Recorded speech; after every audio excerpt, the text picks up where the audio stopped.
మత్తయి సువార్త 7వ అధ్యాయం 22 నుంచి చదువుదాం. ఆ దినమందు అనేకులు నన్ను చూచి, ప్రభువా ప్రభువా, మేము నీ నామమున ప్రవచింపలేదా?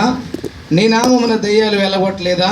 నీ నామమున అనేక అద్భుతములు చేయలేదా అని చెప్పుదురు. అప్పుడు నేను మిమ్మును ఎరుగను, అక్రమము చేయవాళ్ళరా నా యొద్ద నుంచి పొండి అని వారితో చెప్పుదును. యేసుక్రీస్తు రాకడ సమయం అయిపోయిన తర్వాత తీర్పు దినం గురించి మాట్లాడుతూ, ఆ దినమున అనేకులు నన్ను చూసి, నేను నీ నామమున దెయ్యాలు వెళ్ళగొట్టలేదా? నీ నామమున అద్భుతాలు చేయలేదా అంటే, నేను మిమ్మను ఎరుగను అన్నాడు. అంటే మీరెవరో నాకు తెలియదు అన్నాడు. నిజంగా యేసుక్రీస్తుకి ఒక మనిషి తెలియడా? అతన్ని నమ్ముకున్నవాడు అతను కన్నవాడే, అతను నమ్ముకొని వాడిని కూడా ఆయనే కన్నాడు. ఆయన అందరి మీదకి ఎండ వాన కురిపిస్తూ ఉన్నాడు, అన్నీ అందిస్తూ ఉన్నాడు. అలా చేస్తున్న ఆయన నేను మిమ్మల్ని ఎప్పుడూ తెలియదని మీరెవరో నాకు తెలియదు అన్నాడు. దాని కింద ఇంకో మాట అంటాడు, ఏమనంటే, అక్రమము చేయవారులారా నా యొద్ద నుంచి పొండి. ఆయనకు తెలియని వ్యక్తి ఆయన ముందు నిలబడితే, ఆ నిలబడిన వ్యక్తి అక్రమం చేయబడని ఈయనకి ఎలా తెలుసు? మీరెవరో నాకు తెలియదు అన్నాడు. ఎవరో తెలియనివాడు అక్రమం చేశాడో సక్రమం చేశాడో ఈయనకేం తెలుస్తుంది? అయితే యేసుప్రభు అబద్ధం చెప్పాడా? దానిపైన వాళ్ళన్న సాక్ష్యం ఏంటంటే, నీ నామాన దెయ్యాలు వెళ్ళగొట్టలేదా? నీ నామాన ప్రవచించలేదా? నీ నామాన అద్భుతాలు చేయలేదా? ఒకసారి ఈయన సువార్త చేస్తున్న టైంలో శిష్యుల్ని బయటకు పంపించాడు సువార్తకి. వారు వెళ్ళి సువార్త చేస్తూ ఉన్నారు. అక్కడ ఎవరో యేసునామంలో దెయ్యాలు వెళ్ళగొడతా ఉంటే వారిని అడ్డగించి వీళ్ళు యేసుక్రీస్తు దగ్గరికి వచ్చి, ఎవరో నీ నామాన్ని వాడుతున్నాడు, దెయ్యాలను వెళ్ళగొడుతున్నాడు, ఆడు మనతో తిరుగునోడు కాదు, అందుకని అతను ఆపేశామంటే ఆయన అంటాడు, నా అనుమతి లేకుండా నా నామంలో శక్తిని ఎవడో వాడలేడని. దేవునికి స్తోత్రం, హల్లెలూయా. అంటే ఆయన నామాల్లో దెయ్యం వెళ్ళగొట్టాలంటే యేసుక్రీస్తు అనుమతి ఇవ్వాలి. ఆయన నామంలో అద్భుతాలు చేయాలంటే యేసుక్రీస్తు అనుమతి ఇవ్వాలి. వీళ్ళ సాక్ష్యం ఏంటంటే, నీ నామాన్ని మేము దెయ్యాలు వెళ్ళగొట్టాం అంటే నువ్వు మాకు శక్తినిచ్చావు. యేసుక్రీస్తు సాక్ష్యం ఏంటంటే, మీరు అక్రమం చేశారు అంటే మీరు ఎవరో నాకు తెలుసు, మీ ప్రతి అడుగుల్ని మేము చూశాను, మీరు అక్రమం చేసేవారు. ఈ రెండు సాక్ష్యాలు ఎలా ఉంటే యేసుక్రీస్తు నోట మాట మాత్రం మీరెవరో నాకు తెలియదు. దేవుడు అబద్ధం ఆడతాడా? అబద్ధం ఆడుటకు ఆయన నరుడు కాదు. హల్లెలూయా. మరి అలాంటప్పుడు ఈయనకి వాళ్ళు ఎవరో తెలుసు, వాళ్ళకి ఈయన ఎవరో తెలుసు, కానీ తీర్పు రోజున నువ్వెవరో నాకు తెలీదు అన్నాడు. ఎందుకు అన్నాడు? ఆయన కళ్ళు మూసుకోండి, ఒక నిమిషం ప్రార్థన చేసుకుని దాని గురించి ధ్యానిద్దాం. పరిశుద్ధుడా తండ్రి, ఈ సమయం నీది ప్రభువా, నువ్వు మాట్లాడు, నువ్వు సహాయం చేయి. నువ్వు మాట్లాడితేనే మేము బ్రతుకుతాం ప్రభువా, నువ్వు మాట్లాడితేనే మేము బ్రతుకుతాం. మనుషుల మాటల వల్ల మాకు ఏ ప్రయోజనం లేదు. ఈ నిమిషం నువ్వు మాట్లాడితే మాకు ప్రయోజనం తండ్రి. నన్ను మరుగు చేసి నా అజ్ఞానాన్ని తొలగించి నీవే మాతో తేటగా మాట్లాడుతుండగా నాకు వింటుండగా నీ బిడ్డలకు నీ పరిశుద్ధాత్మ సహాయం అందజేయ. ఒక శ్రేష్టమైన ఆరాధన అనుభవించడానికి ఇక్కడ కృప చూపించావు ప్రభువా. అలాగే మరొక మంచి వాక్యం వినడానికి కూడా నువ్వు సహాయం చేస్తావు నమ్ముతుండగా మీరే కృప చూపమని యేసునామమున అడిగి వేడుకొంచున్నాం తండ్రి, ఆమేన్. హల్లెలూయా. లూకాసు సువార్త 12వ అధ్యాయం 8వ వచనం నుంచి నేను చదువుతా. మరియు నేను మీతో చెప్పున్నదేమనగా, నన్ను మనుషుల ఎదుట ఒప్పుకొనువాడెవడో మనుష్య కుమారుడు దేవుని దూతల ఎదుట వానిని ఒప్పుకొను.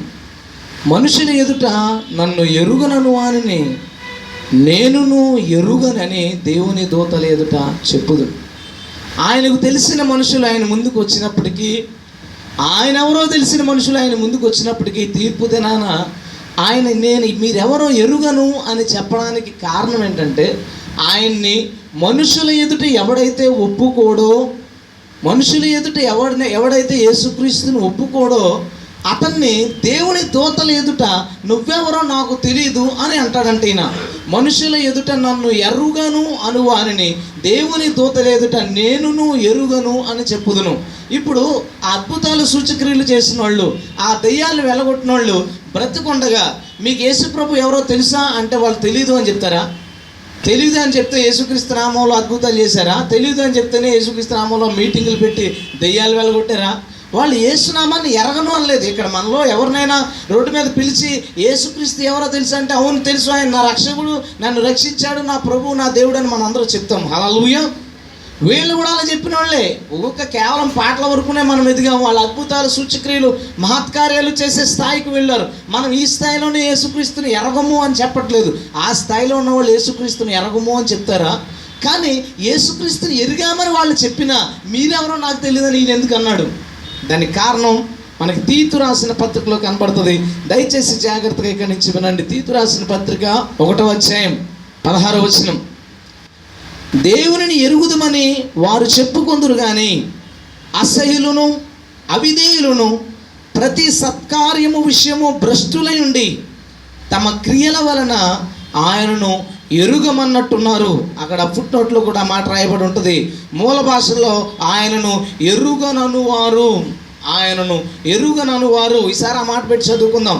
దేవునిని ఎరుగుదుము అని వారు చెప్పుకుందరు కానీ అసహ్యులను అవిధేయులను ప్రతి సత్కార్యం విషయము భ్రష్టులై ఉండి తమ క్రియల వలన ఆయనను ఎరుగమనువారు. యేసుప్రభు ఎవరో నాకు తెలుసు అని చెప్పడం అంటే యేసుప్రభు పేరు ఉచ్చరించడం కాదు, యేసుప్రభు పేరిట అద్భుతాలు సూచక్రియలు చేయడం కాదు, యేసుప్రభు పేరిట బ్యానర్లు పెట్టుకోవడం కాదు, ఇక్కడ యేసుప్రభు యేసుక్రీస్తు అందరికీ ప్రభు అని బ్యాడ్జీలు పెట్టుకోవడం కాదు.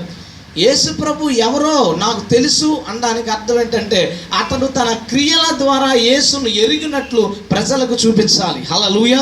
ఎవడైతే అసహ్యుడుగాను అవిధేయుడుగాను ప్రతి సత్కార్య విషయంలోనూ భ్రష్టుడై ఉంటాడో వాడు పైకి క్రీస్తును ఎరుగుదును అని చెప్పుదుడు కానీ తన క్రియల వలన క్రీస్తును ఎరుగను అని అంటున్నారు. అందుకని క్రింద అక్రమము చేయువారులారా నా యొద్ద నుంచి పొండి అని ఎందుకు అన్నాడంటే వీళ్ళు వచ్చిన వాళ్ళు ఎవరంటే అయితే అసహ్యులు అవ్వాలి, లేదా అవిధేయులు అవ్వాలి, లేదా ప్రతి సత్కారం విషయమై భ్రష్టులై ఉండాలి. ఈ మూడింట్లో ఏదో తప్పు చేసి అక్కడికి వచ్చారు వాళ్ళు. అక్కడికి వచ్చి యేసయ్య నన్ను అన్యుల మధ్యన పాడేసామంటే నేను ఎవరు తెలీదా, అప్పుడు అద్భుతాలు చేశాను, చర్చి పెట్టాను, మీటింగ్లు పెట్టాను, 10,000 మందికి బాప్తిసాలు ఇచ్చాను, నేను గుర్తులేదా అని అడిగితే ఆయన సింపుల్గా అన్నాడు, నువ్వు అక్రమం చేసావు. తీతు రాసిన పత్రిక 1వ అధ్యాయం ఆ వచనం నువ్వు చదవలేదా? అక్కడ నేను ఏమి రాయించాను? ఎవడైతే అవిధేయుడుగా, ఎవడైతే భ్రష్టుడిగా ఉంటాడో, ఎవడైతే అసహ్యుడిగా ఉంటాడో వాడిని దేవుడు తీర్పుదనాన్ని నువ్వెవడో నాకు తెలియదు అంటాడు. ఈరోజు మనం ప్రార్థన చేస్తే ప్రభు సమాధానం ఇస్తున్నాడు. మనం బాధల్లో ఉంటే ప్రభు ఓదారుస్తున్నాడు. మన సమస్యల్లో ఉంటే దాంట్లోంచి బయటకు తీసుకొస్తున్నాడు. మనం ఎవరు ఆయనకు తెలియదు అంటలేదు, మనం కూడా ఆయన ఎవరు తెలియదు అంటలేదు. కానీ ఆ రోజు పరిస్థితి ఈ రోజులాగా ఉండదు. ఆ రోజు ఆయన నువ్వెవడో నాకు తెలియదయ్యా అని దేవుణ్ణి ఎరగని వాడో లేదా దేవుడంటే ఇష్టం లేని వాడితోనో చెప్పే సమాధానం ఈరోజు దేవుని కోసం టైం కేటాయించి డబ్బులు ఖర్చు పెట్టి దేవుని కోసం ప్రయాసపడుతున్న మనతో అంటే అది మనకి ఎంత బాధ. అలా దేవుడు అనకుండా ఉండాలంటే మనం అసహ్యులుగా కానీ, మనం అవిధేయులుగా కానీ, సత్కార్యం విషయంలో భ్రష్టులుగా కానీ ఉండకూడదు. ఈ మూడింట్లో ఏ లక్షణాలు మనకు కలిగి ఉన్నా కానీ ప్రభు సింపుల్గా నువ్వెవరో నాకు తెలీదు అని చెప్పి పంపించేస్తాడు. జాగ్రత్త. ఈరోజు మనం అందరం చాలా హ్యాపీగా ఉన్నాం. రేపేమవుతామో ఆలోచించుకోకపోతే క్రైస్తవ్యం అనేది అనవసరం. రేపు యేసుక్రీస్తు నమ్ముకునేది ఈ లోకం గురించి కాదు, ఈ రోజు గురించి కాదు. కొరింథీ పత్రికలు అంటాడు కదా, ఈ లోక సంబంధమైన దీవెనల కోసం మాత్రమే యేసుక్రీస్తునందు నిరీక్షించే వారమైతే మనుషులందరిలోకెల్లా భ్రష్టులు అవుతాం. నువ్వు యేసు ప్రభుని నమ్మేది ఈ రోజు గురించి కనుక అయితే నువ్వు మనుషులందరిలోకెల్లా బెస్ట్. అదే నీ జీవితం ఈ ముగించిన తర్వాత భవిష్యత్తు గురించి కనుక ప్రభు నమ్ముకునేలా ఉంటే అది మనకి మేలు చేస్తుంది. సరే, ఇప్పుడు ఆ 3 లక్షణాల గురించి చాలా చిన్నగా చూద్దాం. మనకున్న సమయంలో అసహ్యులు ఎవరు, అవిధేయులు ఎవరు, సత్కార్యం విషయంలో భ్రష్టులు ఎవరు, ఈ మూడింట్లో ఎవరిలోనైనా లోపాలుంటే సవరించుకోకపోతే మనం ఆ రోజు ఆయన న్యాయపీఠం ముందు నిలబడినప్పుడు సింపుల్గా ఒకటే మాట, నువ్వెవరో నాకు తెలియదు, నువ్వెవరో నాకు తెలియదు అని చెప్పి నరకానికి పంపిస్తాడు. ఈ రోజుల్లో నరకం కూర్చిన భయం కానీ పరలోకం మీద ఆశ కానీ క్రైస్తవుడికి లేదు. రెండూ లేవు. వాడు బ్రతుకుతున్నది ఏంటంటే ఏ లోక సంబంధమైన దీవెనల కోసం, భక్తి చేస్తున్నది ఏంటంటే అలవాటు గురించో, లేదా ఏదో దేవుడు మనకు ఉండాలి కదా, లేదా ఏదో లాభం గురించి, లేదా పాస్టర్ గారు అడుగుతున్నారు కదా, ఫ్రెండ్స్ తీసుకొస్తున్నారు కదా, ఈ కారణాల వల్ల చర్చకొచ్చి దేవుడిని నమ్ముతున్నాం. కానీ దేవుడిని నమ్మకపోతే నరకానికి వెళ్ళిపోతామనే భయం కానీ, దేవుడిని నమ్మితే పరలోకంలో ఉంటామనే సంతోషం కానీ మనకు లేదు. అసలు ఆ ఆలోచనే లేదు. ఆఫ్టర్ డెత్ ఏమవుతుంది అనే థింకింగ్ బతుకున్నప్పుడు లేకపోతే చచ్చిపోయిన తర్వాత వచ్చిన ఉపయోగం లేదు. ఎందుకంటే అక్కడికి వెళ్ళిన పాతాళంలో ఉపాయం కానీ ఆలోచన కానీ ఏమీ లేవు. మనం బ్రతికి ఉండగానే చచ్చిన తర్వాత జీవితం గురించి ఆలోచించాలి. మనిషి ఆ జీవితం గురించి ఆలోచించకపోతే వాడు భక్తి చేయడమే అనవసరం, భక్తి చేయడమే అనవసరం. ఎవడు అసహ్యుడు, ఎవడు అసహ్యుడు? లూకాసు వార్త 16వ అధ్యాయం 15వ వచనం చివరి లైను, మనుషులలో ఘనముగా ఎంచబడినది దేవుని దృష్టికి అసహ్యము. ఎవడు అసహ్యుడు అంటే మనుషుల దృష్టికి ఘనముగా ఎంచబడినది దేవుని దృష్టికి అసహ్యమట. మనిషి టేస్ట్ వేరుగా ఉంటుంది, దేవుని టేస్ట్ వేరుగా ఉంటుంది. ఆ విషయాన్ని మనం గమనించాలి. మనిషి అభిరుచులు వేరు, దేవుని అభిరుచులు వేరు. మనిషి అభిరుచి ఎలా ఉంటుందంటే, ఒక వ్యక్తి బాగా బతికి ఆస్తులు సంపాదించుకుని పిల్లలకి చక్కగా పెళ్ళిళ్ళు చేసి నిండు వృద్ధాప్యంలో చచ్చిపోయాడు అనుకో, శబాష్ అని చావు వచ్చింది రాడికి, ఎంత బాగా చచ్చాడు, అలాంటి చావు రావాలి అంటాం. దేవుని టేస్ట్ ఎలా ఉంటుందో తెలుసా? దేవుని టేస్ట్ ఎలా ఉంటుందో తెలుసా? పేతురు వచ్చి, ప్రభా నా గతి ఏంటి, నా సంగతి ఏంటి అని అడిగితే, నువ్వు యవనస్తులుగా ఉన్నప్పుడు నీకు నచ్చినట్టు సేవ చేస్తావు, కొంచెం వయసు తగ్గిన తర్వాత నీ చేతులు తాపదు, నీకు ఇష్టం లేని చోటుకి వాళ్ళు తీసుకెళ్ళిపోతారు అంటే, పేతురు యొక్క చావు గురించి దేవుడు మాట్లాడాడు. వయసు ఉన్నప్పుడు సేవ చేస్తావు, వయసు కొంచెం మందగిలేటప్పుడు చేతులు చాచుతావు, సిలువ వేయబడేటప్పుడే చేతులు చాచి చచ్చిపోతారు. తల కిందులుగా సిలువ వేయబడి నానాహింసలు అనుభవించి పేతురు చచ్చిపోతాడు. దానికోసం చెప్తూ అతడు ఎట్టి మరణం వలన దేవుని మహిమపరచునో ఆ చావు గురించి దేవుడు చెప్పాడని రాయబడింది. హల్లెలూయా. ఏంటి మనుషుల దృష్టికి ఘనమైన చావు ఏంటంటే, బాగా బతికి చక్కగా రోగాలు లేకుండా పిల్లలకు పెళ్లిళ్ళు చేసి ఆస్తులు సంపాదించుకుని నిండు వృద్ధాప్యంలో చచ్చిపోతే మనుషుల దృష్టికి మంచి చావు. దేవుని దృష్టికి మంచి చావు ఏదో తెలుసా? దేవుని పేరిట పిల్లల నదిలో లేదా భర్తన భార్య నదిలో రోడ్డు మీద రాళ్ళ దెబ్బలు తిని దారుణంగా ఘోరంగా ఇలాంటి చావు ఎవరికి రాకూడదని మనుషులు అనుకుంటారు కదా. ఆ చావు ఎవరికైతే వస్తుందో దేవుని నామంలో ఆ వ్యక్తి విషయంలో దేవుడు అంటున్నాడు, అతడు అట్టి మరణం వల్ల దేవుని మహిమపరచును. దేవునికి స్తోత్రం. హల్లెలూయా. మనుషుల అభిరుచులు వేరుగా ఉంటాయి, మనుషుల రుచులు వేరుగా ఉంటాయి, దేవుని అభిరుచులు వేరుగా ఉంటాయి. అందుకనే చెప్తున్నాడు, మనుషుల దృష్టికి ఘనంగా ఎంచబడింది, దేవుని దృష్టికి అసహ్యమైనది. మనుషుల దృష్టికి ఘనంగా పడేవి చాలా ఉన్నాయి. ఒక్క విషయం అందులో మాత్రం చెప్తాను. బైబిల్లో ఒక మాట ఉంటుంది, మనుషులు పై వేషమును చూచుదురు, దేవుడు హృదయమును చూచుదుడు. హల్లెలూయా. మనుషులలో ఘనంగా ఎంచబడేది శరీరం, దేవుని దృష్టికి ఘనంగా ఎంచబడేది హృదయం. మనుషులలో ఘనంగా ఎంచబడేది శరీరం, దేవుని దృష్టికి ఘనంగా ఎంచబడేది హృదయం. నేను నిన్నడిగే ప్రశ్న ఏంటంటే, నువ్వు అసహ్యుడు కావు అంటే అర్థం ఏంటి అంటే, నీ ఆలోచన శరీరం మీద కంటే హృదయం మీద ఎక్కువ ఉండాలి. హల్లెలూయా.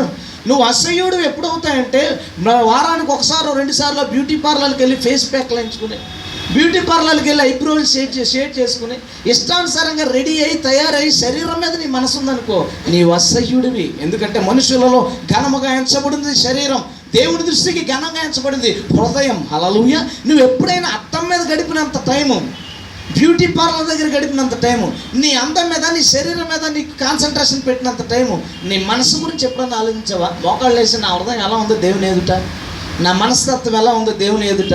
దేవుడు చెప్తా ఉన్నాడు కదా, స్త్రీలు పురుషుల మనస్తత్వం గురించి సాధువైనట్టు మృదువైనట్టు పవిత్రమైన హృదయం మీరు కలిగి ఉండాలని చెప్పాడు కదా.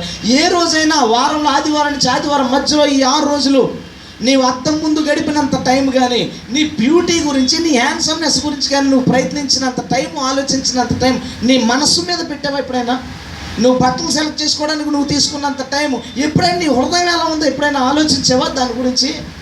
మనిషి పై శరీరాన్ని చూస్తాడు, ఎప్పుడు అంటాడు వీడు ఇంకా అప్గ్రేడ్ అవ్వలేదురా, ఏంటి పక్క ఏంటి ఈ డ్రెస్సింగ్ ఏంటి, వీడి మాటలు అప్గ్రేడ్ అవ్వలేదంటే, అప్గ్రేడ్ అవ్వలేదంటే ఏంటి? అప్గ్రేడ్ అంటే పదాలను వంకరగా పలకడమా, పాటలు వంకరగా పాడటమా, ప్రేమ అని పలకడమా? ఇది అప్గ్రేడ్ అవ్వడం? ఇదా లేటెస్ట్ ఫ్యాషన్ అంటే? ఇదా స్టైల్ అంటే? మనిషి శరీరాన్ని చూస్తాడు, నువ్వేం చేస్తావంటే మనిషి ఏదైతే చూస్తాడో దాని మీదే కాన్సన్ట్రేషన్ ఉంది. దేవుడు నీ హృదయాన్ని చూస్తాడు, దాని గురించి నువ్వేం చేసావు అని అడుగుతున్నాను. దాన్ని ఎప్పుడైనా కడుక్కున్నావా? దాని గురించి ఎప్పుడైనా ఆలోచించుకున్నావా? సామెతల గ్రంథంలో ఒక మాట ఉంటుంది, ఏమనంటే, నేను సోమరి పొలము గుండా వెళ్ళాను, నేను బుద్ధి లేనోడు పొలము గుండా వెళ్ళాను, అప్పుడు దాన్ని చూసి నేను బుద్ధి నేర్చుకున్నాను, ఎందుకంటే దానిలో ముళ్ళ పొదలు గచ్చ పొదలు మొలిచి ఉన్నవి అన్నాడు. ఏంటి? సోమరి పొలం గుండా వెళితే దాంట్లో ముళ్ళ పొదలు గచ్చ పొదలు మొలిసేసి ఉన్నాయంట. ఎందుకు మొలిచి ఉన్నాయంటే, కష్టపడి పనిచేసేవాడు ప్రతిరోజు పొలానికి వెళ్ళి అతని పొలంలో పొదలు ఏదైనా కలుపు మొలిస్తే పీకుతాడు, ముళ్ళ పొదలు మొలిస్తే పీకుతాడు. ప్రతిరోజు అక్కడికి వెళ్ళి దాన్ని చక్కగా దాంట్లో ఉన్న చెత్త పీకేయడం వల్ల ఎవరు ఆ పొలానికి వెళ్ళినా అది అందంగా పెరగడం చూసి ఎలా చూసుకోవాలరా పొలాన్ని అనుకుంటారు. సోమరి ఏం చేస్తాడంటే, పొద్దున్న పడుకుంటాడు కదా, 9 అవుతుంది లెగుతాంలే, 10 అవుతుంది లెగుతాంలే, 11 గంటలు లేచాడు, ఎండగా ఉంది కదా సాయంత్రం వెళ్దాంలే అనుకుంటాడు. సాయంత్రం అయిపోయింది, వెళ్దాంలే, మధ్యాహ్నం పడుకుంటాడు కదా కాసేపు, లెగుద్దాం అనుకుంటాడు, చీకటి పడిపోయింది, రేపు పొద్దున్న వెళ్దాం అనుకుంటాడు. అలా వారానికి ఒకసారి వెళ్ళేసరికి కలుపు మొక్క ఇంత మొదలైంది, పెరుగుతుంది పెరుగుతుంది పెరుగుతుంది, గచ్చ పొదలు ముళ్ళ పొదలు దాడి పేకలేడు, దాన్ని వదిలేస్తారు, పెద్ద అయిపోయినాయి కదా తర్వాత చూసుకుందాం. సోమరి పొలం గుండా వెళ్ళేసరికి అక్కడ పొలంలో ఉన్న మంచి వాటికంటే చెట్టవి పెరిగిపోయి ఉన్నాయంట. అదే బుద్ధిమంతుడు సోమరితనం లేనివాడు రోజు తన పొలాన్ని పరీక్షించుకుని మొలుస్తున్న కలుపునంతా పీకేశాడు కాబట్టి ఆ పొలం చక్కగా ఉంది. హల్లెలూయా. పొలం అంటే ఏంటి? యేసుప్రభు ఉపమానం చెప్తూ, విత్తనాలు చల్లే ఉపమానంలో విత్తనాల గురించి చెప్తూ, పొలం గట్టున పడ్డాయి, రాతి మీద పడ్డాయి, ముళ్ళ పొదలు పడ్డాయి. 4వది సారవంతమైన నేల మీద పడ్డాయి. పొలం అంటే మానవ హృదయం. ఈ మానవ హృదయంలో నువ్వు ఏమీ వేయకుండానే కలుపు మొలుస్తుంది. కొంచెం మట్టి తీసుకో, ఒక కుండీలో 4 నీళ్ళు చుక్కలేసి దాన్ని కూడా వదిలేయి. నువ్వు ఏ విత్తనం వేయకుండానే దానిలో గడ్డి మొలుస్తుంది. నువ్వు కలుపు మొలిపించడానికి నువ్వు దాన్ని ఏమి చేయక్కర్లేదు, దాన్ని అలా వదిలేస్తే ప్రతిరోజు దాన్ని పట్టించుకోకుండా ఉంటే కలుపు దానికి అదే మొలుస్తుంది. నువ్వు సోమరోడు కాబట్టి నీ పొలంలో ఏం మొలుస్తున్నాయో నువ్వు చూడలేదు. నువ్వు సోమరోడు కాకపోతే ప్రతిరోజు పొద్దున్నో రాత్రో మధ్యాహ్నం ఏదో ఒక టైంలో మోకాళ్ళు వేసి నీ పొలాన్ని పరీక్షించుకుంటావు, దాంట్లో ఏం మొలుస్తుంది? ఈ హృదయం దేని గురించి ఆలోచిస్తుంది? శరీరం గురించి ఆలోచిస్తుందా? హృదయం గురించి ఆలోచిస్తుందా? ఆ అమ్మాయికి ఇష్టమైన గెటప్లో ఉండడానికి నేను ఇష్టపడుతున్నానా? ప్రజలందరూ సూపర్ అనే విధమైన గెటప్లో ఉండడానికి ఇష్టపడుతున్నానా? పెళ్ళిళ్ళకి వెళ్ళేటప్పుడు మా అమ్మ దేవుని నమ్ముకోలేదు. మా అమ్మ ఏదైనా పెళ్ళికి వెళ్ళేటప్పుడు మా అమ్మకి ఆల్రెడీ నెక్లెస్ అవి ఇవి ఉన్నాయి. మా ఊళ్ళ కొంచెం సౌండ్ పట్టి నేను కాదులే. అయితే వీళ్ళు మళ్ళీ పెళ్ళికి వెళ్ళేటప్పుడు కానీ ఆడవాడికి వెళ్ళేటప్పుడు కానీ ఇటుపక్క వాళ్ళ దగ్గర అటుపక్క వాళ్ళ దగ్గర ఇంకా వస్తువులు తీసుకుని వెళ్తారు. ఎందుకు వెళ్తారంటే, ఎందుకమ్మా ఉన్నాయి కదంటే, ఎవరు బాగోదురా. ఎవరికి బాగోదు? చూసేవాళ్ళకి బాగు. మనుషులు ఏం చూస్తారంటే ఆమె ఏం వేసుకుంది, ఎంత రిచ్గా ఉంది, అమ్మో ఎన్నున్నాయో అనుకుంటే మనుషుల దృష్టికి అది ఘనం. దేవుని దృష్టికి ఘనం ఏంటి? ఈ హృదయం ఎలాగుంది? ఈ హృదయం లోకాన్ని ఏమైనా ఆశిస్తుందా? లోక సంబంధమైనవి, అనిశ్చితమైన అస్థిరమైన వీటినైనా కోరుకుంటుందా? అలాంటి వాటిని ప్రేమిస్తుందా? దేవుడు పరిశీలించే దాన్ని రోమపత్రికలో అంటాడు, శరీరానుసారులు శరీరం విషయం మీద మనస్సు ఉంచుదురు, ఆత్మానుసారులు ఆత్మ విషయమైన మనస్సు ఉంచుదురు. హల్లెలూయా. నువ్వు శరీరానుసారుడు ఆత్మానుసారుడువా? నువ్వు శరీరానుసారుడు అయితే నో డౌట్ శరీరం మీద మనసు ఉంచుతావు, శరీర కార్యాల మీద మనసు ఉంచుతావు. ఎక్కడికి వెళ్ళాలి, ఏం తినాలి, ఎవరితో ఎంజాయ్ చేయాలి, ఏం వేసుకోవాలి, ఎలా ఉంటే జనాలే బాగా కనపడతామని శరీర క్రియల మీద మనసు ఉంచుతావు.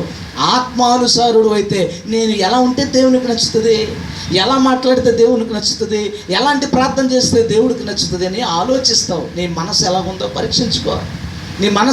పరీక్షించుకో. కొన్ని చోట్లకి వెళ్తే నేను కొన్ని చర్చెస్కి వెళ్ళినప్పుడు థియేటర్ ఫీలింగ్ నాకు వస్తుంది. థియేటర్ ఫీలింగ్ అంటే నేను సినిమా చూసేవాడిని బాగా, దేవుడు నమ్ముకోక ముందు. ఆ థియేటర్కి వెళ్ళేటప్పుడు పర్టికులర్గా ఫస్ట్ షోకి వెళ్ళేటప్పుడు అమ్మాయిలందరూ కాలేజీలో వదిలేసింటారు, రెడీ అయిపోస్తారు కదా, అబ్బాయిలు కూడా అన్ని చూసుకుని వస్తారుగా. వెళ్ళొచ్చినప్పుడు శుభ్రంగా రకరకాల సెంట్లు స్ప్రేలు కొట్టి వచ్చేవారు థియేటర్. అందులోకి అడుగు పెట్టేసరికి అన్ని రకాల స్ప్రేలు కలిసి ఒక రకమైన దుర్వాసన ఏర్పడేది. అక్కడ ఒక రకమైన దుర్వాసన. చాలా చోట్ల చర్చెస్కి వెళ్తుంటే ఫీలింగ్ కలగబడబడుతుంది, థియేటర్ గుర్తొస్తూ ఉంది. అసలు దేవుడి దగ్గరికి వస్తే లోకాన్ని మర్చిపోవాలి మనం. దేవుడి దగ్గరికి వస్తే, సంఘం దగ్గరికి వస్తే బ్యూటీ పార్లర్లు కనబడుతున్నాయి, జ్యువెలరీ షాపులు కనబడుతున్నాయి. ఏంటి బయట రోడ్డు మీద ఏమేమి కనబడతాయి? Men's beauty parlour, gents beauty parlour, women's beauty parlour, jewellery షాపులు, స్ప్రే షాపులు, పౌడర్ షాపులు, కాస్మెటిక్ షాపులు, ఇవన్నీ రోడ్ల మీద కనబడాలి. అవన్నీ జనాల ముఖాల మీద కనబడుతున్నాయి చర్చెస్లో. ఎందుకు? శరీర సంబంధులు, సినిమాల్లో చేసేవాళ్ళు, వ్యభిచారం చేసేవాళ్ళు, లోకాన్ని అట్రాక్ట్ చేయాలనుకున్న వాళ్ళు, ఈ రకాల కేటగిరీలో ఉన్న వాళ్ళందరూ శరీరం గురించి థింక్ చేసి ఎలా ఉంటే జనాలు అట్రాక్ట్ అవుతారు, ఎలా ఉంటే మనల్ని ఆకర్షిస్తారు, ఎలా ఉంటే మన వెంట పడతారని ప్లాన్ చేస్తారు. మనం ఎలా ఉంటే నా యేసయ్యకి నేను నచ్చుతానని ఆలోచించాలి. హల్లెలూయా. ఎవడు నిన్ను కొన్నవాడు? యేసు ప్రభు తన ప్రాణం పెట్టి నిన్ను కొనుక్కున్నది ఎందుకు? నువ్వు పిచ్చి అసలేయడానిక? యేసు ప్రభు నీ కోసం చచ్చిపోయింది ఎందుకు? బ్యూటీ పార్లర్కి వెళ్ళి నువ్వు షేపులు చేయించుకోవడానిక? యేసు ప్రభు నీ కోసం చచ్చిపోయింది నీ హృదయాన్ని నువ్వు చక్కగా ఆయనకి నచ్చినట్టు తయారు చేసుకుంటావని. హల్లెలూయా. నేను ఇప్పుడు ఎన్ని మానేమన్నాను, నువ్వు నీ మనసు మీద దృష్టి పెట్టి చాలు, చెత్త దానికి అదే పోతుంది. హల్లెలూయా. ఇది చెత్త అని నేను చెప్పాననుకో, నువ్వెవడరా చెప్పడానికి అనిపిస్తుంది. ఇది చెత్త అని నేను చెప్పాననుకో, బైబిల్ నుంచి తీసి చూపించినా సరే, ఇది కొరింథీయులకు రాశాడు, ఇది తిమోతికి రాశాడు, ఇది మనకు కాదులే అని తోస్తావు. నీ మనసు మీద నువ్వు దృష్టి పెడితే, నీ పొలం ఎలా ఉందో నువ్వు చూస్తే, కలుపు మొక్క ఏదో మంచి మొక్క ఏదో నీకు కనబడుతుంది.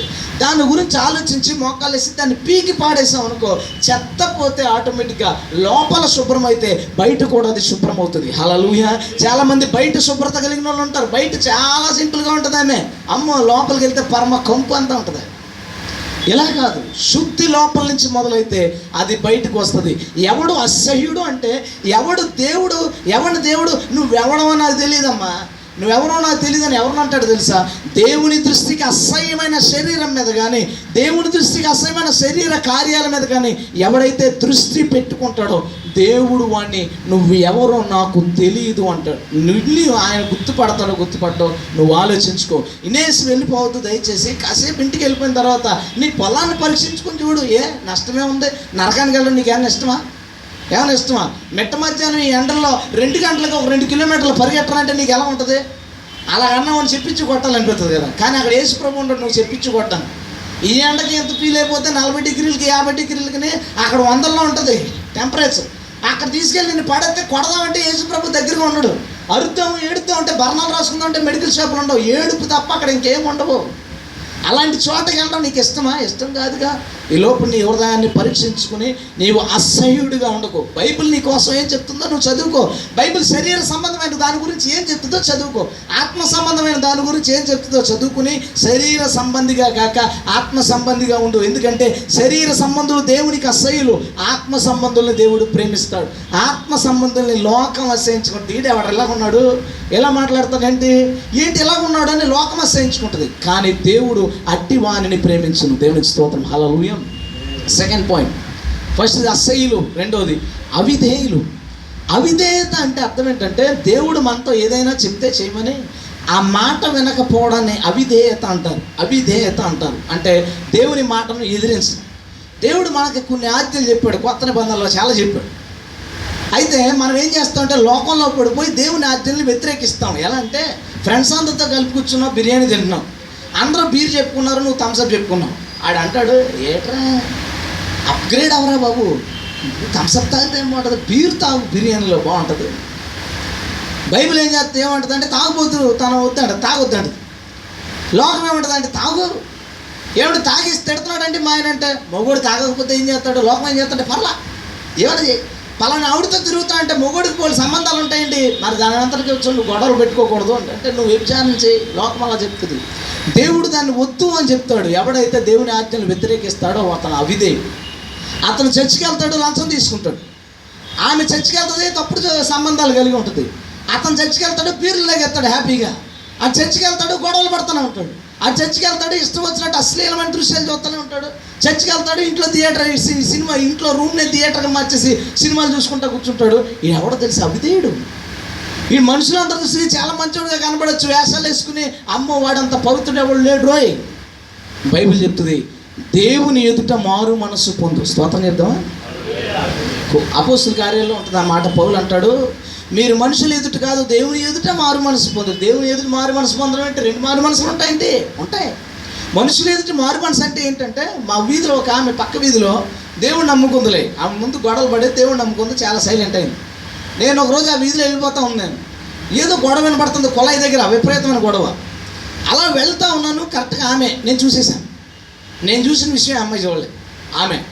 నేను తక్కువ ఎందుకు చూడలేనట్టు వెళ్ళిపోదాం తల పక్కకు పెట్టుకున్నాను. అప్పుడు నన్ను చూసింది, సైలెంట్గా ఏమీ తెలియనట్టు నీళ్ళు పట్టుకుంటుంది మామూలుగా. ఆ వీధి సెంటర్ దాటాను, మళ్ళీ గొడవ మొదలైంది.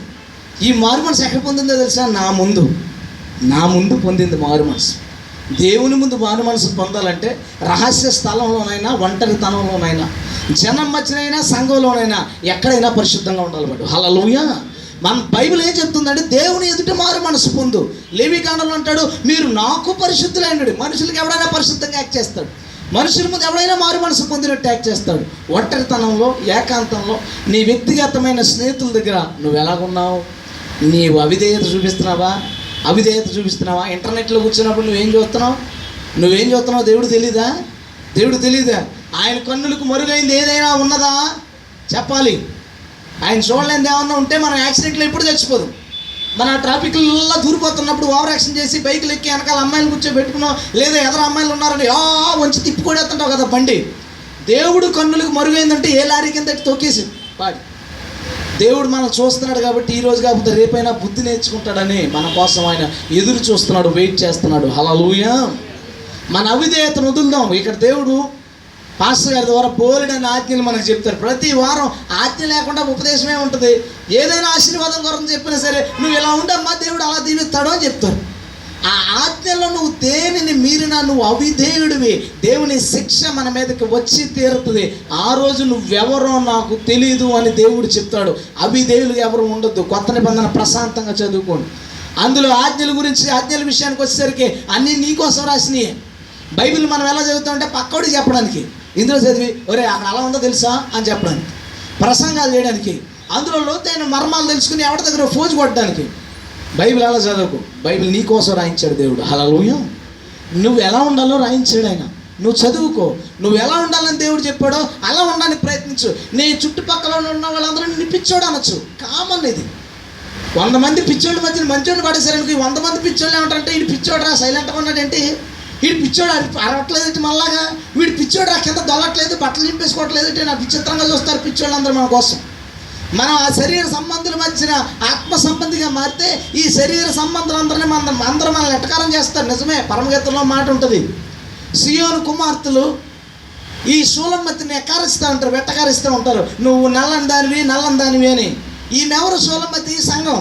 సియోను కుమార్తెలు ఎవరు? యెరూషలేము కుమార్తెలు. యెషయా గ్రంథం 4వ అధ్యాయంలో కనబడుతుంది కదా, సియోను కుమార్తెలు మెడకు అవి తగిలించుకుని, చెవులకి అవి తగిలించుకుని, కాళ్ళకు గజ్జలు తగిలించుకుని, కునుకుతూ తిరుగుతూ సంతోషంగా గర్విస్తూ ఇలా వీళ్ళ లిస్ట్ అంతా అక్కడ వర్ణిస్తాడు. ఈ లోక సంబంధులు ఆత్మ సంబంధమైన దేవుని సంఘాన్ని వెట్టకారం చేస్తూ ఉంటే ఆ మంటదే, నేను నల్లని దాన్నైనా సౌందర్యవతిని. స్తోత్రం చెప్తామా?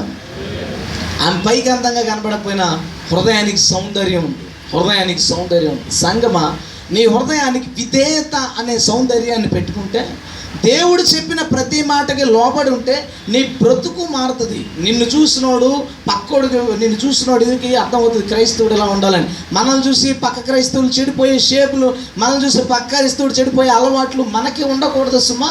మన ద్వారా ఇంకొంతమంది మారాలి. బైబిల్ చెప్తా ఉంది, మీరు లోకానికి వెలుగు. ఎవరు మనం? లోకానికి వెలుగు. అంటే లోకం ఏంటి? చీకటి. అసలు నీకు లోకానికి తేడా ఏంటయ్యా? చీకటి గదికి వెలుగు గదికి తేడా ఏంటి? చీకటి గదిలో ఏముందో కనబడదు, అంత సీక్రెట్. లైట్ వేసిన గదిలో అన్నీ కనబడతాయి, అంత ఓపెన్. క్రైస్తవుడు ఎలా ఉండాలంటే అంత ఓపెన్గా ఉండాలి. ఆడి జీవితం లోపల ఎలా ఉందో పైన అలాగే ఉండాలి, అంత చక్కగా కనబడాలి వాడు. లోకంలో రకరకాల సీక్రెట్లు, తప్పుడు పనులు, చీకటి కార్యాలు ఉంటాయి. మన దాంట్లో అన్ని వెలుగు కార్యాలు ఉండాలి. అసలు నిన్ను చూస్తుంటే, నిన్ను ఒక లోకస్తుడి పక్కన పెడితే, నిన్ను ఒక డీజేలో మ్యూజిక్ వాయించేవాడు పక్కన పెడితే నీకు వాడికి తేడా ఏం కనబడుతుంది? ఏం కనబడట్లేదుగా. వెలుగుకి చీకటికి తేడా కనబడదా? నువ్వు ఎక్కడున్నా సరే నువ్వు వెలుగు సంబంధమైన సంగతి జనాలు గ్రహించాలి. హల్లెలూయా.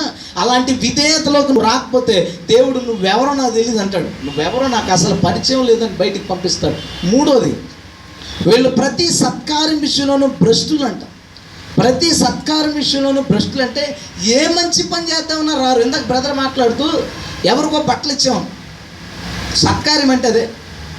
అలాంటి సత్కార్యానికి వెళ్దాంరా అని ఎవరన్నా పిలిచారనుకో, చచ్చిన వాళ్ళు ఏమండి ఇలాగ అన్నా లేని వాళ్ళు అందరికీ కొంతమంది నెలకు ఒకసారి ఒక 50 మందికో 100 మందికో ప్యాకెట్ల కింద వండి పంచుదాం రండి అన్నారనుకో, అమ్మో మన వాళ్ళు చాలా పనులు గుర్తొస్తాయి. మరి డ్యాన్స్ వేసుకుందాం చర్చిలో వస్తారంటే అందరూ సెలవులు పెట్టి వస్తారు. మరి గెంతులు వేసుకుందాం, లేదా సరదాగా పార్టీ చేసుకుందాం చర్చిలో, బిర్యానీ పార్టీ, లేదంటే ఏదైనా ఉందంటే అందరూ పనులన్నీ మానుకుని కాలేజీలు మానుకుని వచ్చేస్తాం. సత్కార్యం చేస్తారంటే ఇద్దరు ముగ్గురు లేదా తప్పకుండా నలుగురు, అందులో ఒకరో ఇద్దరు మనసు ఏం చేస్తాం, ఇవన్నీ అడుక్కునే వాళ్ళ దగ్గరికి వెళ్ళాలా, బట్టలు లేని వాళ్ళని వెతకాలా, వాళ్ళకి ఇవ్వాలా. ప్రతి సత్కార్యం విషయంలో భ్రష్టుడైన ప్రతి ఒక్కరిని ఆ రోజు దేవుడు మీరెవరో నాకు తెలియదు అంటాడు. హల్లెలూయా. పాస్టర్ గారు చెప్తున్నారు కదా, మంగళవారం మెడికల్ క్యాంప్ ఏదో పెడదామని. సత్కార్యం చేయాలనుకుంటే చెత్తట్లకి ఎలాగ సెలవులు పెడతాం. మీ ఫ్రెండ్స్ బర్త్డే పార్టీలకు సెలవులు పెడతాం, ఎవరో పెళ్లి చేసుకుంటే సెలవులు పెడతాం, ఎవరో చనిపోతే సెలవులు పెడతాం, బోల్డని పనులకి మనం సెలవులు పెడతాం. దేవుని కృప ఆల్రెడీ ఇప్పుడు సెలవుల్లోనే ఉన్నారు చదువుకుని. హ్యాపీగా అందరూ పాల్గొనండి. సత్కార్యాల విషయంలో సంఘం పాల్గొనాలి. సమాజంలో ఆకలిగా ఉన్నవాడు ఎవడైనా కనపడితే నువ్వు తినేదేమంటది బైబిల్. నీ బట్టలు ఏమైనా ఎవడైనా కనపడితే నీ దగ్గర ఏదైనా ఉంటే ఎక్స్ట్రా తీసుకెళ్ళి ఇచ్చే. చిరిగిపోని ఇవ్వడాలు, పాసిపోని పెట్టడాలు కాకుండా శ్రేష్టమని దేవుని పేరిట మంచి వారికి, అదే ఆ అర్హత ఉన్న వారందరికీ దానం చేయండి. అప్పుడు సత్కార్య విషయంలో నువ్వు భ్రష్టుడవుడు. మంచి పని చేయవయ్యా, మంచి పని చేయి. అన్నిటికన్నా మంచి పని ఏంటంటే భక్తి. భక్తి, ఆ భక్తిలో చాలా ఉన్నాయి. పేదలను కనికరించడం ఉంది, విధవరాలను పలకరించడం ఉంది. ముఖ్యంగా దేవునికి భక్తి చేయడం. మీ చర్చ ఎన్ని గంటలకే? 9. కరెక్ట్గా 9 గంటలకు ఎంతమంది వచ్చారు ఇక్కడ? చేతులు ఎత్తారా? చాలే. ఎంతమంది సినిమాలు చూసేవాళ్ళు ఉన్నారు కదా. థియేటర్ కరెక్ట్గా ఎన్ని గంటలకు వెళ్ళేవాళ్ళు? మార్నింగ్ 11 గంటల కంటే 11:30కి వెళ్ళావా ఎప్పుడైనా? ఫస్ట్ 6 గంటల కంటే 6:30, 7 గంటలకు వెళ్ళే ఎప్పుడన్నా? అమ్మో టికెట్లు దొరకమని 6 గంటల చోక 5 గంటలకు పోయి లైన్లో నిలబడి ఏంటి చూడటానికి? నిన్ను నాశనం చేసేదాన్ని చూడటానికి, నిన్ను పాడు చేసేదాన్ని చూడటానికి, ఒరే అమ్మాయిలు ఇలా లైన్ వేయని చెప్పేదానికి, జనాలు ఇలా కొట్టమని చెప్పడానికి, అబ్బాయిలు ఇలాగ ట్రాప్ చేయాలని చెప్పేదానికి, ఆ చెత్తదానికి వెళ్ళడానికి అరగంట ముందు గంట ముందు పోయి పడిగాపులు కాసి బ్లాక్లో టికెట్లు కొని చూసి సినిమా అయిపోయేదాకా చివర పేర్లు అయిపోయేదాకా చూసి వచ్చేవు నువ్వు. ఈరోజు దేవుడు నమ్ముకున్న సినిమా కంటే ఎట్టకరం అయిపోయాడే ఏసై నీకు? థియేటర్ కంటే చీప్ అయిపోయిందా చర్చ్ నీకు? స్కూల్కి వెళ్ళేటప్పుడు 9 గంటల స్కూల్ అయితే 8:30కి పోదు, ఒక 9కి ఎందుకు పోతావు? 10 రూపాయలు ఫైన్ వేస్తారనా? లేదా మీ మాస్టర్ చేతి మీద దెబ్బ కొడతారన్నా? కాలేజీకి వెళ్ళేటప్పుడు టైం ఎందుకు పోతున్నావు? గేట్లు వేసేస్తారన్నా? అంటే కాలేజీకి టైంకి వెళ్తావు, ఆఫీస్కి టైంకి వెళ్తావు, థియేటర్కి టైంకి వెళ్తావు, సీరియల్కి టైంకి వెళ్తావు, చర్చికి మాత్రం నీకు నచ్చినప్పుడు వస్తావు. ఏంటి మంచి పని ఇది? అది మంచి పనా? నేను చర్చికి లేట్కి వస్తానండి, చాలా మంచోండి అని చెప్తావా ఎవరితోన్నా? దేవుడు అంటే లెక్కలేనండి, దేవుడు ఎలా మారుతాడండి? దేవుడు అంటే లెక్కలేనండి, దేవుడు ఎలా మార్చగలడు? మనం టైంకి ఒప్పుకున్నాం, ఈ టైంకి రావాలి, ఈ టైం వరకు ఉండాలి. మనకు నచ్చిన టైంకి వచ్చి వెళ్ళిపోవడానికి ఇది గెస్ట్ హౌస్ కాదు, ఇది దేవుడు ఉండే స్థలం. దేవునికి స్తోత్రం, హల్లెలూయా. ఎక్కడ ఉన్నారంటే అక్కడికి వచ్చేస్తారు అంతే ప్రభు. నువ్వు ఈలోపు ఊరి మీద తిరిగి, రోడ్ల మీద తిరిగి, ఈ సండే కదా రాత్రంతా, శనివారం రాత్రంతా ఇష్టం తిరిగి సండే లేట్గా లేచి చర్చికి నీకు నచ్చిన టైంకి వస్తావా? మంచి భక్తి చేయండి. దేవుడు అంటే భయాన్ని చూపిస్తే దేవుడు నీకు భక్తి నేర్పిస్తాడు. భయము భక్తి నీకు ఉంటే దేవుడు నీకు పరిశుద్ధత ఇస్తాడు. స్తోత్రం చెప్తాడు. మనలో పరిశుద్ధత లేకపోవడానికి కారణం భక్తి లేదు కదా. భక్తి లేదు, ప్రార్థన లేదు, మన హృదయం అనే పొలాన్ని పరీక్షించే పద్ధతి లేదు, మన ఆత్మ ఏమవుతుందని ఆలోచించుకునే విధానమే లేదు. మన మనసు అంతా వెళ్ళాము, దేవుడిని నమ్ముకున్నాం కదా, చర్చికి వచ్చాము, వెళ్ళిపోయాం అంతే. మళ్ళీ మిగిలిన రోజు అయిపోయి ఈ లోకల్ ఫ్రెండ్స్ లాగా ఉండాలి. ఒకడు అంటాడు, ఏంటండి భక్తిలో మూర్ఖత్వం ఉండకూడదండి, భక్తిలో మూఢత్వం ఉండకూడదు, ఫ్రెండ్స్తో ఫ్రెండ్స్లాగా ఉండాలి, చుట్టాలతో చుట్టాల్లాగా ఉండాలి, అన్యులతో అన్యుల్లా ఉండాలి, క్రైస్తవులతో క్రైస్తవులాగా ఉండాలి. మళ్ళీ దానికి తీసే రిఫరెన్స్ ఏంటంటే పౌలు చూసారా, ధర్మశాస్త్రం పాటించే వాళ్ళతో ధర్మశాస్త్రం పాటించే వాళ్ళగా ఉన్నాడు, అన్యులతో అన్యుల్లాగా ఉన్నాడు, క్రైస్తవులతో క్రైస్తవులు ఉన్నాడు. మళ్ళీ దీనికి ఒక సెట్ అయ్యారు. సువార్త చేయడానికి ఆయన ధర్మశాస్త్రం పాటించే ట్యాక్ చేయడం, ధర్మశాస్త్రాన్ని పాటించలేదు. నువ్వు బీరు తాగకూడదు, దగ్గరికి వెళ్ళి సువార్త చేయి, తప్పు కాదు. బీరు తాక్క పక్కన ఉండి అలా కనబడు కావాలంటే. అన్నిళ్ళగా అన్నింటి దగ్గరికి వెళ్ళిపోయి అన్నిటితో కూర్చో, చక్కగా సువార్త చేయి. అన్నిళ్ళగా బూత్ చౌకులు, డబుల్ మీనింగ్ చౌకులు, ఇంకా మళ్ళీ పౌలు ఆ దేవుళ్ళని యేసుక్రీస్తులాంటి పరిశుద్ధత కలిగిన పౌలుని తీసుకొచ్చి, పౌలు అలా ఉన్నాడు కాబట్టి మనం అలా ఉండొచ్చు. ఏంటంటే మనిషి తాను చేసే తప్పుల్ని కవర్ చేసుకోవడానికి దేవుని వాక్యాన్ని ముసుగుగా వాడుకుంటున్నాడు. దేవుని వాక్యం ఎప్పటికీ ముసుగు కాదు, అది వెలుగు. నీ లోపాలన్నీ అది పరీక్షిస్తుంది. హల్లెలూయా. మంచి ఆరాధన చేస్తూ ఉన్నారు, మంచి ప్రార్థన చేయండి. ఇలా దగ్గర మోకాళ్ళు వేసి దేవుని వెలుగు చూడడానికి అడగండి, ప్రభువా నీ పరిశుద్ధత అంటే ఏంటో చూపించయ్యా, నీ వెలుగు అంటే ఏంటో చూపించయ్యా. ఆ వెలుగులో నీ పాపాలు కనబడతాయి. ఒకరోజు యెషయా మోకాళ్ళు వేసి ప్రార్థన చేస్తూ ఉన్నాడు, ఆరాధన చేస్తూ ఉన్నాడు. అప్పుడు పరలోక దర్శనాన్ని చూశాడు. ఆయన సింహాసనం మీద కూర్చుని తెల్లని వస్త్రాలు వేసుకుని ఉన్న ఆయన చూస్తే, అబ్బా ఆదివారం మనం లేచి ఒకవేళ దేవుడు నన్ను దర్శించాడండి, రాత్రి ప్రభువుని సింహాసనం మీద చూశాను, తెల్లని బట్టలు వేసుకున్నాడు, అబ్బాబ్బా ఎంతమంది దేవదూతలు చెప్తాం మనం. యెషయా ఏం చేశాడు తెలుసా? ఆయన పరిశుద్ధతలో ఈయన పాపాలని పరీక్షించుకున్నాడు. మోకాళ్ళు వేసి అంటున్నాడు, అయ్యో అపవిత్రమైన పెదవులు గలవాడని. అపవిత్రమైన పెదవులు గలవాళ్ళ మధ్యన ఉన్నాను. నాకు ఆ వచ్చిన చాలా కాలం అర్థం కాలేదు. ఒకసారి నేను శాంసన్ అని ఉన్నాడు, మేమిద్దరం 3 రోజులు కంటిన్యూగా వర్క్ చేసాము. వచ్చేసి సడన్గా టౌన్ వెళ్ళాల్సి వచ్చింది. ఈ బట్టలు ఎలాగున్నా ఏం చూసుకోలేదు, వెళ్ళిపోయాం. శాంసంగ్ షోరూంలో మొబైల్ రిపేర్ ఇవ్వడానికి అలా ఎలాగ వెళ్ళాం కదా అని అక్కడికి వెళ్దామని తలుపు తీస్తున్నాం. అక్కడంతా ఫుల్ వైట్లో అక్కడక్కడ బ్లూ శాంసంగ్. అడుగు పెడతా ఉంటే అప్పుడు చూసుకున్నాం మేము, మా బట్టలు, మా చెప్పులు, మా తల, మా ముఖాలు 3 రోజుల నుంచి స్నానాలు లేవు. ఏమున్నాం, వీళ్ళు ఎంత శుభ్రంగా ఉన్నారు, మనకి ఎట్టపోయింది ఎంత చండాలంగా ఉంది. సరేలే ఏం చేస్తామని వెళ్తుంటే అప్పుడు దేవుడు నాకు ఆ వచనాన్ని గుర్తు చేస్తున్నాడు. ఆ వచనం నీకు అర్థం అవ్వలేదు కదా, ఆ వచనం ఇదే. మనం వెలుగులోనికి వెళ్ళినప్పుడు, శుభ్రతలోనికి వెళ్ళినప్పుడు మనలో అశుభ్రత, మనలో ఉన్న చీకటి మనకు కనబడుతుంది. యెషయా తన ప్రవక్తగా చాలామంది అవుతున్నాడు, చాలా మంచోడుగా పేరుంది, కానీ తనకు తానుగా చూసుకున్నాడు, లేదా తన పక్కోళ్ళతో పోల్చుకున్నాడు. ప్రభుతో ఎప్పుడు పోల్చుకోలేదు. ఆరాధనలో యేసయ్య కనబడేసరికి ఆ పరిశుద్ధతలో తన పాపాలు కనబడి ఒక ప్రవక్త తాను రాసిన గ్రంథంలో చెప్తున్నాడు, నేను అపవిత్రమైన పెదవులు గలవాడినని యావత్ క్రైస్తవ్యానికి ఆయన తెలియజేశాడు. ఈ రోజు దాన్ని చదివేవాడికి కూడా చెప్తున్నాడు ఆయన, యెషయానైనా నేను అపవిత్రమైన పెదవులు గలవాడిని, అపవిత్రమైన పెదవులు గలవాళ్ళ మధ్యన ఉన్నాను, యేసయ్య వెలుగు చూసిన తర్వాత నా పాపాలను నేను ఒప్పుకున్నాను అని. హల్లెలూయా. ఆయన పాపాలను ఒప్పుకున్న తర్వాత దేవుడు అతని పాపాలను కడిగిన తర్వాత అప్పుడు సింహాసనం నుంచి స్వరం వినబడుతుంది, నా కోసం నువ్వు వెళ్తావా? దేవునికి స్తోత్రం. హల్లెలూయా. దేవుడు నిన్ను వాడుకోవాలంటే, దేవుడు నిన్ను ఏదైనా పని కోసం ప్రత్యేకించుకోవాలంటే చెత్తా చెదారంతో ఉన్న నిన్ను వాడుకోలేడు. నువ్వు పవిత్రపరచుకుంటే ఆయన నిన్ను పరిశుద్ధపరిచి నిన్ను వాడుకోగలడు. దయచేసి దేవుడు ఈరోజు మనతో మాట్లాడుతున్న విషయం, ప్రతి సత్కారం విషయంలోనూ ఆతృత కలిగి ఉండండి. మంచి పని ఏదైనా చేయాలంటే సమాజానికి కావచ్చు, సంఘానికి కావచ్చు, భక్తి విషయంలోనే కావచ్చు, చర్చ విషయంలోనే కావచ్చు, తొట్టమో రంగులు వేయడమో ఏదైనా మంచి పని అని ఏది అనిపించినా దానికోసం తొందరగా చెయ్యి, ఇంకొకటికి ఆ ఛాన్స్ రాకుండా. స్తోత్రం చెప్తామా? మరొకటికి ఆ ఛాన్స్ ఇచ్చేయకుండా మంచి పని అని ఏది అనిపించిందా సరే, సువార్త చేద్దామని పాస్టర్ గారు అంటే, పాస్టర్ గారు నేను రెడీ, సువార్త చేద్దామా అంటే నేను రెడీ, ఒకవేళ నీకు నేను రావడానికి కుదరలేదండి, ఈ 4 రూపాయలు తీసుకుని సువార్త చేయండి, సువార్తలో వాడండి. మంచి పనికి తొందరపాటు కలిగి ఉండాలి అట్టివాడు. దేవుని వాక్యానికి విధేయుడై ఉండాలి అట్టివాడు మనుషుల దృష్టికి ఘనమైన వాటిని పట్టించుకోక దేవుని దృష్టికి ఘనమైన వాటిని చేస్తూ దేవుని దృష్టికి అసహ్యుడిగా ఏమాత్రం ఉండకూడదు. ఈ 3 లక్షణాలను ఎవడైతే మెయింటైన్ చేస్తాడో అతన్ని ప్రభు తీర్పు దినాన్ని సింహాసనం మీద పెట్టాడు. ఆల్రెడీ వాళ్ళ సింహాసనాలు ఇచ్చి తీర్పు తీర్చేవారిగా కూర్చోబెడతాడు. దేవునికి స్తోత్రం. హల్లెలూయా. నిన్ను ఒకవేళ దేవుడు నువ్వెవరో నాకు తెలీదు అని చెప్పే పరిస్థితికి వెళ్తావేమో. మోకరించి చిన్న ప్రార్థన చేసుకుని ముగించుకుందాం.